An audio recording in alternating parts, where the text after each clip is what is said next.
Welcome back to Conscious Consumption. If you're new here, welcome. The episodes come out every third Friday of the month, and you can listen to them on all major platforms. So iHeartRadio, Spotify, YouTube, and Apple. Today's episode, we are going to be getting into spirit animals. What they are, what they aren't, the messages that they carry, the magical and mystical side of them, and the beauty that we get to share with those that are here in the 3D with us. And before we dive in, I do want to quickly say I am happy to be recording today. I have tried to record this episode now for about a week and a half, and I got sick and could not make it through a recording. Like, I would constantly cough through the episode. So I might sound a little hoarse, so I hope you guys don't mind, because I am getting through this. But I am happy to be here and be providing some information and sharing some tools for you guys on this episode. When I say spirit animals, what comes to mind for you guys? Do you have spirit animals that you have worked with before? Are there particular spirit animals that come to mind for you? Or is this something that's new for you? And if it is new for you, do you have certain things that you associate spirit animals with? Like, for example, do you automatically maybe think of certain stories that you read, growing up? Or do you associate them with certain indigenous groups? Or do you associate spirit animals with stories you've heard of people that have, worked with plant medicine? Do you know that spirit animals are different than totem animals, than power animals, than animal guides, than soul animals? Do you know that? Because they are. And that's part of the reason I want to do this episode too, is because I have been working with spirit animals for a few years now. And I originally, before I started working with them, did not know that there was a difference between spirit animals, totem animals, power animals, soul animals, like all these things. And I did have this different preconceived notion of what all that was. So I wanted to break it down today and really provide some tools and tips and tricks on how you could build this relationship with them and how you could really use them as a beautiful spiritual tool for your toolbox. So we are going to dive into first what they are. So a spirit animal is the idea that an animal, whether it's an animal that's here in the 3D, here on Earth, I should say. So an animal here on Earth that we see with our eyes. So like a bear or, an ant or, whatever out in life. So that kind of animal in 3D, or an animal of the mythical kind. So like a Pegasus, a phoenix, a dragon, that kind of thing that carry special teachings. These spirit animals are represented to as almost like archetypes, because each one has a very special gift, a very special key of wisdom that they are providing to us. And that's how they become tools for our toolbox. And we're going to dive into different ways that these show up, because these often will show up for us when we are going through transitions in our life. They'll show up when we're going through emotional struggles, maybe when we're hitting some obstacles, some difficult times, relationship or other. They could be reflective of our inner self. They could be reflective of how we're moving through life. And really, it's a way for any massive energy shifts that we're going through, for us to kind of recalibrate with the use of this tool to kind of help get us a little bit further on that path, a little more support, if you will. So I do want to kind of give some examples, because I think sometimes, often, I'd say, some of us could be focused maybe on the physical action of what's going on around us. But there could be a whole lot going on in the background, energetically, intuitively, emotionally, processing centers, all these different things that are going on that are also being affected that maybe, we're not as focused on in the moment when we're actually in the grind of it all, right? And because of all of that, there are different things that we could look at here. For example, if you have a snake showing up for you and a snake is coming through and you are going through a really difficult time in your relationship, maybe you're in a transition, you're ending your relationship, this is really going to be a gift of showing you what's coming up and what's being tied to as far as the wisdom of this animal, right?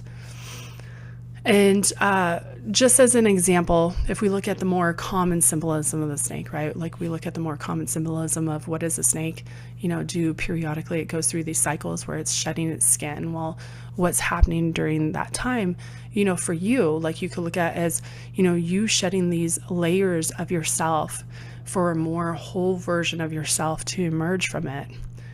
And because you're looking at it as a whole aspect part of yourself, right?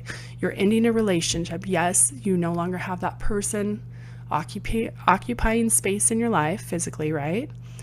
They're no longer hopefully occupying space for you emotionally. But what are you taking away from that relationship now that's ended? Even if you have gone through some heartbreak during that time, what lessons have you learned? What have you grown? How have you grown in that particular situation, leaving that relationship? How have you grown through that situation, through the emotional portion of it, through your heart healing center, as your heart is healing through that? And really looking at all these different things, because when you look back to the snake and you look at yourself as shedding these layers during this time, it's like a whole version of yourself, a whole version of yourself emerging from this, right? Like that relationship no longer served you. It no longer served your path, where you were at and where you're going. And you're now having this different portion of yourself that's emerging from it, right? A wholer version of yourself. And looking at the snake as being part of that, right? The snake sheds its skin because it's now no longer needing those layers, and it goes off onto its path. Same thing. So we could kind of look at it and kind of tie in the spirit animals into how we're moving forward on our paths. We could also look at them as, how we could tap into that wisdom to help us along when maybe we're not paying attention because we're a little distracted with the emotions of things, or maybe we're not seeing, maybe it's not even the emotions of things. Maybe it's just, something that we're not really having in our awareness.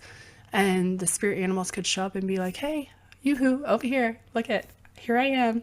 I'm providing some guidance here. So they really can step in and provide some beautiful wisdom at times that we really could use it and need it. The thing that I do want to focus on and also mention here with the spirit animals is because they show up during particular times in our life with life cycles, that means that they will often change. The spirit animals will change. You won't have the same spirit animal for your entire life. That would be something entirely different. That's the main difference between like a totem animal guide versus a spirit animal, right? Because like with totem animals, animal guides, they may remain with you throughout your life, versus the spirit animal will kind of change depending on what you're going through, the different, transitions. So it's important for us not to get fixated on one particular spirit animal, because if we get caught up in the romance of that spirit animal, getting all excited because, we have the wolf, show up for us, or, whatever it is. And we're so fixated on that maybe we're not allowing and observing from a point where we could have others come through when we need them for support. And we're missing out on messages. So allowing it to flow as it needs to. How spirit animals reveal themselves to you will vary. You might suddenly be experiencing them through synchronicities. And when I say synchronicities, this could look like, it doesn't have to, I'm just going to give an example here, but this could look like maybe you're at your favorite local lunch spot and you are by the lunch specials, and you notice on the lunch specials there's this cute little chalk drawing of a ladybug. And then maybe later that evening you're watching TV and a cute little ladybug is on the screen. And then maybe a couple days later you hear a song and there's something in the song and they're singing about a ladybug. I don't know, that's just an example. But maybe it's through synchronicities. This is one example. Another example can be them making their appearance through your dreams. Maybe you go to bed and you start dreaming about a cow up on a hill. Well, this likely is a spirit animal stepping through and showing you their wisdom for you to tap into and for you to use during that particular stage in your life of what you're going through. Another example is through meditations. And I actually had this show up for me during a time when I was doing a meditation focused around my business. I very clearly had ants and an anthill, a huge anthill, pop up in front of my third eye. And I was like, ants. And then I started thinking about it and I was like, oh, okay. So ants kind of represent those team builders, right? They really represent like collaboration, coming together with others to work towards that same goal. So these animals will show up in various ways. You could also have them show up for you, by the way, in the 3D. Excuse me, I had a little cough there. So they could also show up for you in the 3D. And what do I mean by that? You could be out on a walk in nature and have a large group of crows cross in front of your path, maybe like a murder of crows that go by. And then maybe further down the road, further down the path, they cross in front of you again. That could be a sign for you to pay attention that maybe there's a message there from the crows. Another way is through others. And this could look like even through your practitioners. And I'm going to give an example here because this is something that happens with me and my clients often. They can show up for you while you are receiving a session from others, from a practitioner. I have sat with a client before, many clients actually this has happened, but doing intuitive energy sessions and have had spirit animals come through. I had one client that there was, butterfly and a phoenix and a centipede that showed through and came through during that particular session. And afterwards, when I was sharing this information with the client, which I always share very openly, all the things and the messages that come through. And when I was sharing with this client, it made a lot of sense to what was stepping forward from these animals, the messages, because this client was going through a lot of spiritual shifts. Their third eye was opening. There was a lot of beautiful things that this person was going through as far as transformation goes. And so it made a lot of sense for these different spirit animals to reveal themselves and to come through and step through. So they could show up that way, whether you're on the receiving end or the providing end of that, by the way. They could also show themselves through divination tools, including cards. So if you're, doing your own card read, or if someone else is providing a intuitive card reading for you, they could show up through the divination cards. So these are all various ways that the spirit animals will reveal themselves to you. And really, you'll know because you'll kind of have this little pause like, isn't that curious? That's interesting. And that's kind of your message to pay attention, to observe, to, really think about all these things, which we're going to go through some tips later on how to build that relationship. So these, again, are great ways to pay attention to for how they could be showing up in your life. And it is important that when we are fortunate enough to experience these animals, that we look to the medicine or the messages that they are carrying and build that relationship with them. They are an invitation for us to utilize that tool for our spiritual toolbox. And that is the teachings of how they're moving through, helping us move through that obstacle, how they're showing us, hey, this is how you could kind of get back on track, or this is a tool that will kind of help support you during this time. And for us to work with them really means to release what we think we know, release the restraints of the everyday world, go inward, and embrace the qualities that these spirit animals are revealing to us in support of where we are in that path. And when I say going inward, and when I say, releasing what we think we know and all these things, it's because, and we'll get into this a little bit later too, but you might purchase a book on spirit animals, and maybe you have a particular animal show up for you. And then you're going through the book, and there could be some things that resonate, but there might be a deeper message that spirit animal is carrying for you that might not be in that book. And so I like to say, go inward, because I really believe that it starts with you. It starts with your observing of looking at these different parts of your life, and then observing what this animal's revealing.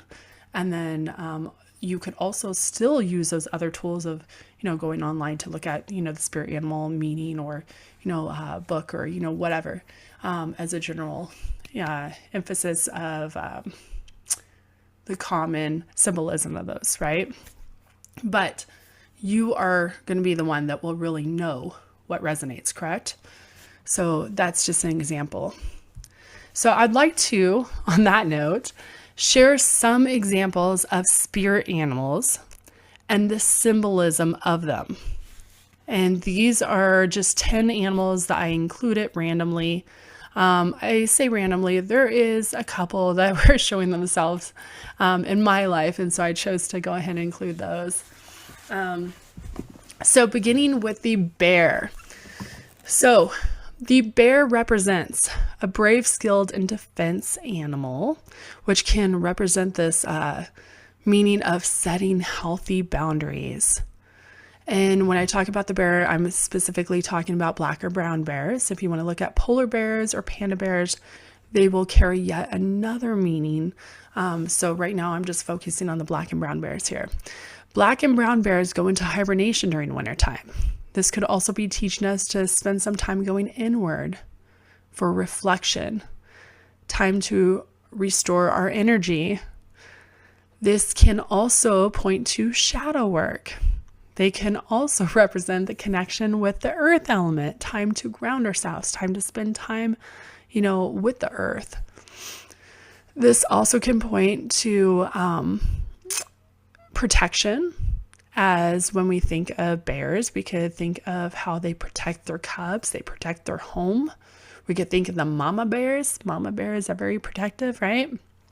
And so you could really look at, this is a time to step up and advocate for your children, for your fur babies, for your family. So this is one way that we can look at the bear and the archetype of the bear and what they really are providing as a message for us. Then we have the moth. The moth is, I will say the majority of moths. Majority of moths are nocturnal insects, and for this reason, they are often associated with death. They are associated with the intuition, and many times a moth can carry their own special gifts of showing you awakening, that transformation period of, awakening these gifts, these spiritual gifts. And through their attraction to a flame or light can represent truth seekers. They could also represent spiritual transformation and growth. Then we have the seahorse. So seahorses are really interesting because the female seahorse impregnates the male seahorses by inserting their eggs, at which time the male carries the offspring until birth. And this really symbolizes nurturing qualities, but it also really points to observing from a different perspective of things. Because if we look at in general around the world with humans, with animals, seahorses are very unique, right? Because there are not many, I don't know any other animals that the males are the ones that carry the babies. So this is a very unique quality that points to us looking at a different perspective of things. So if a seahorse shows up for you, it could be telling you to take a step back and observe the whole picture and look at it from a different light. They could also represent finding a way to anchor yourself and ground yourself during turbulent times, kind of like that buckle up, get ready for this type thing. They have excellent eyesight where they can move each eye independently of one another, which could also remind us to look at all sides of the subject. And seahorses also represent adaptability as they change colors. Then we have the deer. The deer can blend into trees, standing very still and very peaceful. They move with grace, and this is even when they're faced with obstacles. Like if you've ever seen a deer when they're being chased or when they're like running, they still have this beautiful way of just like how they move through nature, right? And they were often followed by tribes to be led to herbal medicine. And it's for this very reason that they can be looked at as the deer spirit animal for teaching us about medicine within ourselves and the earth. So pointing to the connection with earth and using earth as medicine, and also looking within ourselves for our own medicine. They also are sensitive creatures and have this gentleness about them, which makes them a great spirit animal for, working with children as well. So it could be a way to point to us for showing us to be gentle with ourselves, with our inner child, gentle with, those that we're around that are younger, all these different parts of it. And then we have the ant, and I did share a little bit about them. I'm going to share a little bit more. And the ant is incredibly strong, tenacious, and really look at the best solution rather than the fast one, as they will walk for miles, carrying their larger items, larger than their bodies, by the way, on their back to the anthill. This also points to patience and trusting the process. They are incredible representation of team and community work, showing us what it's like to belong and work alongside someone rather than leading solo. Ants use pheromones and touch to communicate with one another, unlike other creatures and humans that use their actual vocals and talking.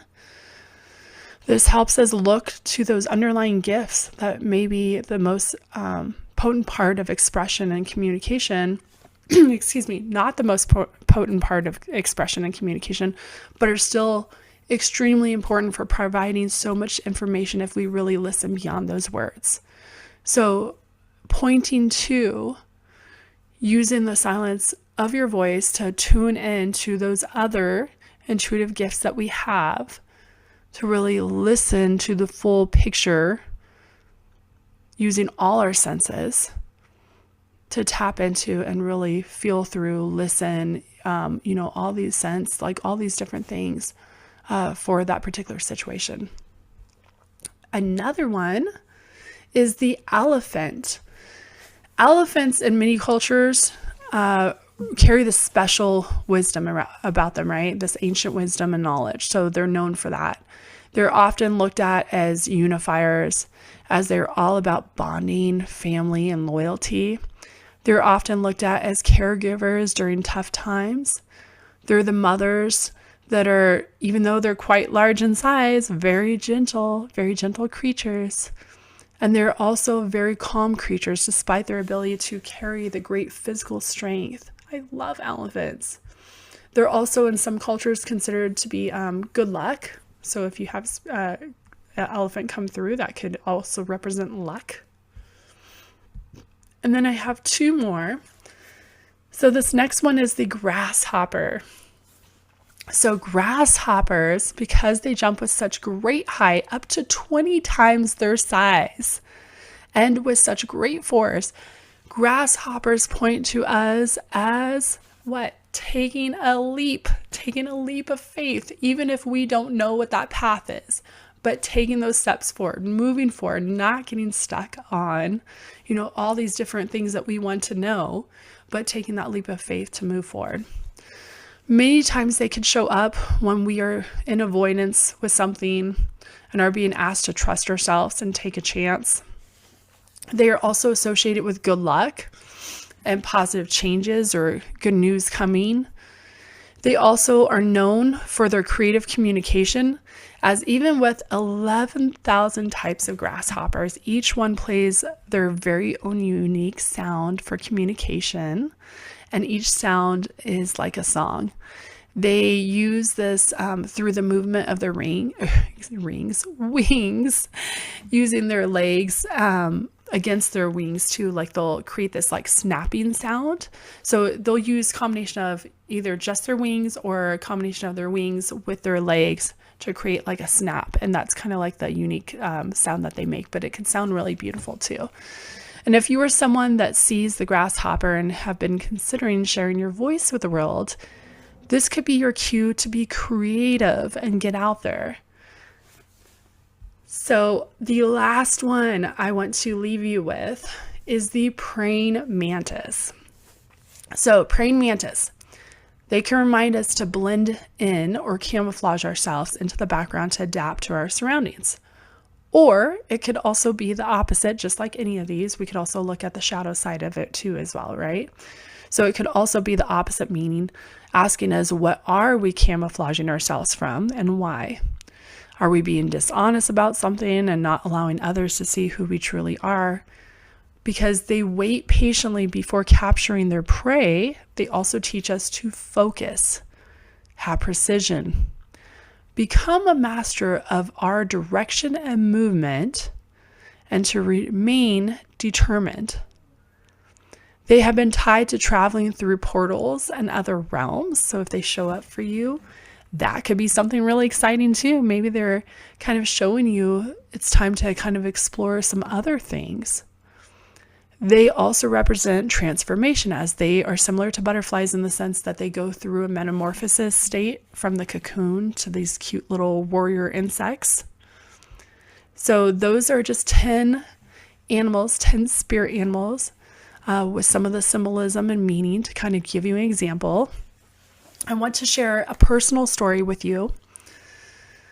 Around the time of my spiritual shift, I was at home and was on the couch when I heard a large crash against the window downstairs. I went outside and I had found that a bird, a blackbird to be specific, had crashed in the window and had died. It wasn't stunned, because a lot of times you'll have birds that will hit windows and then they get stunned. This bird had died. And for me, like I have always, even before my spiritual shift, I have always connected with animals, always felt very emotional about it. Like I don't like seeing animals get hurt, don't like seeing animals die. Like it was very upsetting for me at that time. But what was really odd about the whole thing is it didn't make sense why this bird had hit this window. This particular location of the window and where it was in the area where I lived and everything, it wasn't a reflective window. Like, you know how a lot of birds, they'll hit the window because maybe it's reflecting some of nature, and so it looks almost like part of the direction that they're flying. This window wasn't the case. We had stickers on the window so that, that way, birds wouldn't have this problem and wouldn't get confused and hit the window. It was on a first floor. There were other objects hanging around the window, like such as chimes and different things. There was no reason why this bird should have hit this window. And I remember at the time, I thought it was really odd. I obviously was very upset about it too. And so I had my husband at the time had gone ahead and buried the bird for me and everything when he got home from work. And anyways, I kept thinking about the bird over the next couple days. And I kept thinking that was really odd, and then I thought, well, I wonder if there's a meaning to that. And so I had looked it up, and I looked up, was there a meaning with having this happen? And one of the things that I kept having come through for me as I'd read these various things was that it represented a large life change and a transition. And for me, there was nothing larger than what I was experiencing during that time with my spiritual shift. I had a lot of doors opening for me that otherwise had been closed or laying dormant. I should say I had gifts that were laying dormant because there were some things from my childhood that were starting to connect again. But there were also a lot of new things that were opening up for me that I had not experienced before. I had this connection piece that I was really feeling, and just all these different things that just felt very, very different. It felt like it took my whole world and just turned what I thought I knew to be reality into something completely different. And so it made so much sense what this spirit animal was carrying for a message for me. And I wanted to share that with you because this is how they could also show up in our lives. So one of the things I wanted to kind of leave you guys with are some tips for building that relationship with your spirit animals. How you build this relationship is really going to be dependent on you. It's going to be dependent on how you decide to step forward when you get these messages, because again, it's a gift. It's up to us what we do with it. It's up to us if we want to listen. It's up to us if we want to tap into that wisdom, if we want to use it to move forward. Those little nudges that we get, all these things. So to build that relationship, there are two things that are really helpful to do. That is have a journal and do a spirit animal journal, specifically something, it could be a notepad. It doesn't have to be anything fancy, but something that you could start logging when you have these experiences with spirit animals. Another thing, if you're not into journaling, because I know some people that aren't, I have a girlfriend that does not like journaling. So you could do a sketchbook. You could sketch out when you have these animals appear. And, when you do have them appear, whether you're doing the sketchbook, whether you're doing the journal, be as detailed as possible. Include every little detail that you can. And I want you to think about these following questions, because I'm going to provide some questions for you to reflect on when you have them show up. Think about, where were you during the experience?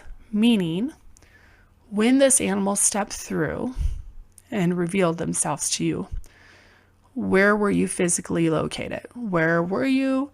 What were you doing? What were you thinking about? How were you feeling? What have you been going through in your life? Have you been going through different transition? Have you been going through some relationship hiccups? Have you been, going through some emotional ups and downs? Have you been, struggling with something in particular, having some obstacles? Have you had a career shift? Were you thinking about a career shift? All these different things to reflect on. Also think about what you've been contemplating. Have you been thinking about a move? If you've been thinking about a move and you have, some crows that show up out on your path while you're walking, and you're, trying to determine whether you should be moving south or, east, and all of a sudden they cross in the direction of south and they've crossed your path a few times, that might be a message for you to check out, looking into wherever that area is that you're looking at to move south. So paying attention to all these little signs. Then be the observant of the animal itself. Not just the archetype meaning when you look it up, but all aspects of the animal. I want you to really think about how they showed themselves to you. What color were they? Was there something different about their skin, their fur, their hair, whatever, their feathers? Think about the size. Think about, if they had, 3 legs instead of 4, I don't know. Just, any little detail about that, because that also could be significant and that also could be a message for you. If you're seeing them on TV or in person, always paying attention to, I gave the example of the crows, but, paying attention to the direction that the animal is moving, because that could be of significance to you. And a lot of times when we're in the midst of whatever it is that we're going through, we don't always see clearly of all these different things, right? Sometimes we have to step away and look at it from a different perspective, like the seahorse. It teaches us to step back and kind of look at it from an outside perspective, in a different light, and kind of look at all those different pieces. So this is one way. Another thing I want to mention too on this, it doesn't matter if you're doing the sketchbook, doesn't matter if you're doing the journal, always make sure to include the dates. Include the dates because this could be significant numerology wise. This can be significant to what's going on planetary wise. This could be significant to synchronicity with certain dates that keep coming up for you, having to do with dates for something that happens in the future. Like there's so many things. So always include the dates. When you can, perhaps even include the time. This also could be a valuable piece of the puzzle later when you reflect back and flip back through those note pages or your sketchbook or, whatever. And these are all things that will be of value for you as you build your relationship with those animals, as you connect with those animals. And again, like as you are looking to connect with these animals, it starts with you. It starts with you being open. It starts with you connecting to earth. It starts with you asking. You could ask too. That's the other thing is I don't think we really think about that, but we could ask for them to come through. Ask for a spirit animal to reveal itself to you and step through with a gift of wisdom that you could tap into for what you're going through and then see what shows up. And I do have one more thing that I want to leave you with. I did pull a card. Let me actually get it out here. So I pulled a card just before recording this episode, and I pulled card 27, Fox Spirit, Think on Your Feet. I'm going to show that card there. So think swiftly on your feet, be creative, be clear, be clever. As things are moving rapidly around the world, in your life, things are changing. There's all these changes taking place, right? This is a time to really get clear on what you're wanting to co-create and do it. Be clever, be creative, think on your feet, be able to move swiftly when you need to. Trust the Fox Spirit as it will guide you as you tap into their cleverness and move with focus. And this is card 27. This is the Fox Spirit from the Spirit Animal Oracle deck. And lastly, just as I wrap up this episode, I did want to leave you with one more tip. This is something that I like to do. You don't have to do it. It's just a creative tip for you guys. But because I do have a lot of little tips in here, I have the archetype symbolism for like the 10 animals and, how to build that relationship. I'm well aware that we consume so much and that it could be overwhelming at times and a lot of information. It's hard to remember everything. I know that with consuming TV and the radio and podcasts and social media and the news and, you know what I mean? Like even if it's books, whatever it is, we're still taking in information and it could be overwhelming. Also, our brains, we don't need to hold that much information because that also isn't always, there's only so much room is what I'm trying to say. So I like to keep details of things. I like to log stuff and make things easy for myself so that it's easy for me to find things later. I provide a lot of tips. I talked about the sketchbook or the journal. Another tip, another thing that you could do that can be helpful for you so you're not having to remember, which episode of Conscious Consumption was this that I listened to that about the, spirit animals and, I want to go back and how far along in the episode and, all that stuff. This is what I do. You can create a playlist. Create a playlist for your podcast here. You can name it Spirit Animals. You can name it whatever you want. But Spotify, you could do that. YouTube, you could do that. You could name it, label it however you want. And that way, when you have it saved, you could go back to it later so that when you are working with your spirit animals and you're building that relationship, you could go back through and be like, what was it that Serena was saying? Oh yeah, let me look. Okay, so we're going to look at the experience. Where was I? Oh, we're going to look at, how was I feeling in that moment when I had that spirit animal show through? Oh, what else? What was I contemplating? What was I going through? All these things that we talked about, right? So the playlist could be super helpful. It's a great tip, great tool. I would suggest doing that as well. It allows you to have this kind of quick reference so you're not having to remember things because you'll probably forget, because we all do, especially if you're like me and some others in my life and you're going through perimenopause. Your brain gets a little foggy every now and then. So just a tip there.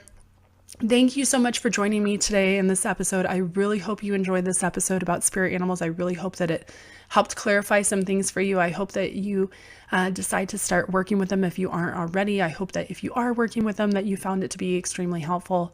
I would love to hear from you. So comment below, whether on Spotify, Apple, iHeartRadio, or YouTube. I would love to hear from you guys. And I will try to check the episodes so I could comment back and reply back. Also, feel free to follow me. Please reach out on Instagram or Facebook at Serena Fine Healing. And if you aren't already following the episode, you could hit follow or the subscribe button for Awakening Airwaves so that you get the latest conscious consumption episodes. If you are interested in working with me and seeing what spirit animals come through for you during our sessions, I do offer intuitive energy sessions, distant energy sessions. You can work with me at going to my website. The link is below in the show notes. You could also find me on Instagram at Serena Fine Healing and go to my website that way. I also offer intuitive card readings. So that is another thing. I do sound baths and other things, but only in person.